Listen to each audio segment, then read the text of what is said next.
Welcome back to the Editors Roundtable on CNBC TV 18. Now, the big headline, of course, was the massive fall that we saw on the Adani Group stocks. But let me bring in Ritu Singh, who has the exclusive response from State Bank of India on the Adani stock rout on the back of the Hindenburg report.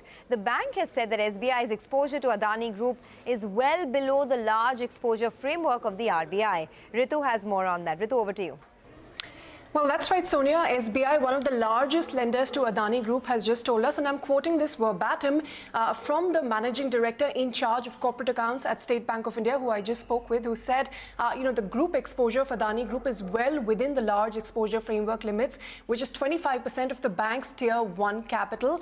Secondly, all of the exposure of SBI is secured by cash-generating assets, and any acquisitions that the Adani Group may have been making is largely from overseas market borrowing. So there is very little exposure as far as the Indian banks are concerned. Secondly, and more importantly, the bank highlighted that the Indian bank's exposure to Adani Group has been declining over the past 2 to 3 years, and that is a trend that we've been seeing as well. And at the same time, their debt to EBITDA has been improving as well, which improves their debt service obligations as well. As is known, there is the exposure build up to the Indian banking system on this account, therefore, has been low. SBI also in the meantime keeps reviewing the exposure to check whether there is the likelihood of any stress build-up over the next 12 months. And from those tests, SBI has been able to tell us that there is no concern on devolvement of Adani Group loans. And if any action is required, they will take time, measures from time to time to ensure that their exposure is safe. And as of now, no concern whatsoever on their exposure to the Adani Group. All right, Ritu, thanks very much for that. That's an important story which we will continue to track. Gautam Duggad, of course, is still with us. Gautam, away from all of this, earnings are coming through, and you mentioned a little bit about the kind of earnings we're getting. I wanted your thoughts on Dixon, which is, of course, well-tracked, institutionally owned stock. Big cut after the earnings disappointment.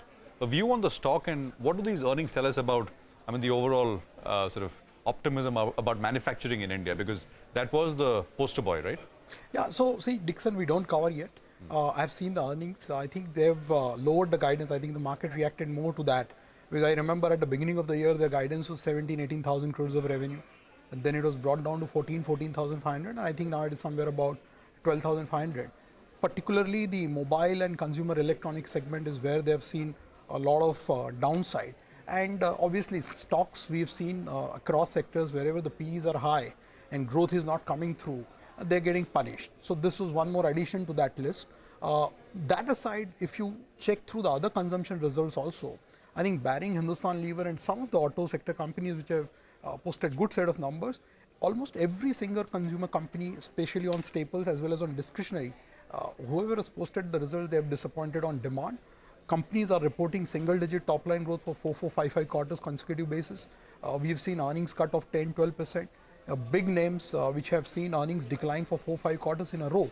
So maybe we are living through a consumption slowdown period right now, which has been ongoing for last 2, 3 quarters, exacerbated by what has happened in the rural India for last, 8, 9 months. Urban, we had seen a big pent-up after 2 years of pandemic in CY22. So this year, urban should normalize, and that's why the hope from the budget is that the government will put some money in the hands of bottom of the pyramid population, because this year you are talking about 8 very important state elections, which then culminates into 2024 large one. And this will be the last budget, full-fledged budget of this government. So that is where I think budget comes very handy. But that aside, high PE stocks where growth is not getting delivered, guidances are getting cut, there is a clear reaction from the market. And Dixon falls into that category. Absolutely. Well, let's move on then. A SEBI study has revealed that 89% of traders in F&O lose money. The other way to look at it is 11% make money, which is higher than the strike rate in IIT entrance exams. So, and if you want to look at things positively, but Prashant, you have all the details, right? I do. We're hearing from all finfluencers and all kinds of influencers that trading is the way to go, right? And I think the SEBI report gives us a reality check that it is not easy. Let me just go across to the wall and tell you what exactly the report says. So let me tell you what the scope of the report is. I'm calling it Does Satta Make Money, right? And this is, of course, from no less than SEBI, the market regulator. This is a 33-page report. They've analyzed P&L of individual traders. So this kind of excludes institutional traders, you know, prop books, etc. So this is individual traders. They've only looked at the F&O segment, and this is only for 2 years, FY19 and FY22. One is pre-COVID year, the other is, I mean, FY22 means this is bulk of the year was 2021 calendar. This was, of course, still lockdown, Delta wave, etc. So people were stuck at home. I'll tell you why that is important. And they studied data from 10 brokers, which made up 67% of the individual client level turnover during FY22. So this is not 100% data. This represents 67% of the individual client level data. First is the number of individual traders, which has seen a big explosion. It was 7 lakh odd in FY19. In FY22, it went up to 45.2 lakh. And this is what I was talking about. 2021 was a COVID year, and trading volumes, not just in India, but around the world, zoomed up because people were stuck at home, could not step out. And I mean, you know, trading was one of the things which they engaged in. Age profile of traders also kind of has shifted. So between 20 and 40 age group, you know, in FY19, it made up for about 54% of the volumes, 55% of the volumes.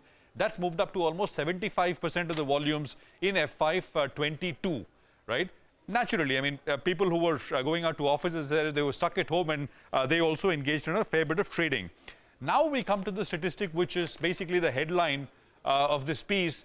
This is their study in terms of how many people made money and how many lost. Simply put, 89% of those who traded lost money, and 11% actually were able to make a profit. What was the average profit and average loss?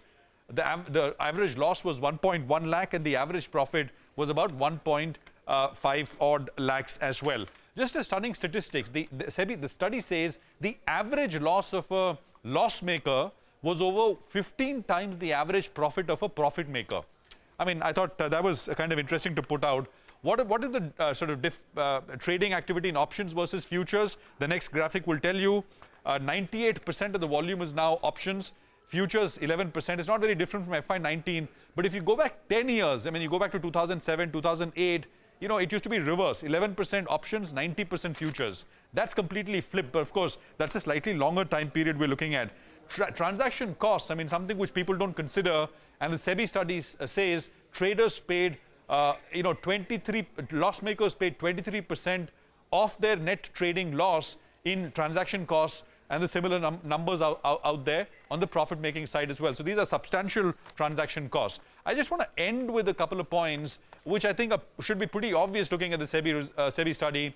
Making living by trading is, I mean, it's actually one of the toughest things out there. Don't let what people on social media, etc., tell you. It is tough if you're looking to run your house by the trading income. Successful trading requires study, dedication, method, system, whichever works for you. It is not random. It is never random. And of course, a lot of it is mental and behavioral, right? I mean, it requires you to overcome one's own biases in a very large way, inherent biases and traits. I want to just end with what I think one of the greatest ever traders has said. Ed Sykota is featured in the Market Wizards book. It's a book which you should read if you are planning getting into trading, or if you've not read. He says it can be very expensive to try to convince the markets that you're right. And second, he says the elements of good trading are 1, cutting losses, 2, cutting losses, 3, cutting losses. If you follow these rules, you may have a chance to survive. I think, I mean, pretty wise words from someone who's actually thought about this stuff in a pretty deep way. So that's a SEBI study for you. Back to you guys. Absolutely. You know, and just one last point. The study also says that the top 1% make 50% of the overall pool of profit, and top 5 or 6% make 91%, which takes me back to the old classic of Ashok Kumar and Amol Palekar, Choti Si Baat, where it says that the bottom is always crowded, there's always space at the top.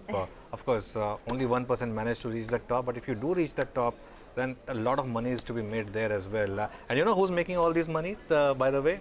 There's not as for sure. The HFTs, the high frequency trading firms. Yeah. You know, our colleague Santosh Nair had made this beautiful report. The high frequency trading firms are making money hand over fist right I just feel bad for that guy who, because you you know, take emotion out. no, I just feel bad for that guy who must have, you know, during the pandemic, maybe lost his job, as you said, and started trading and then made all the losses. So Oh dear. poor guy. Okay, well, folks, no, it's important. I mean, jokes apart, it's important to take all these this caution on board. But hope you guys have a great, restful weekend. With that, we wrap up with this edition of Editors Roundtable. We'll see you again on Monday.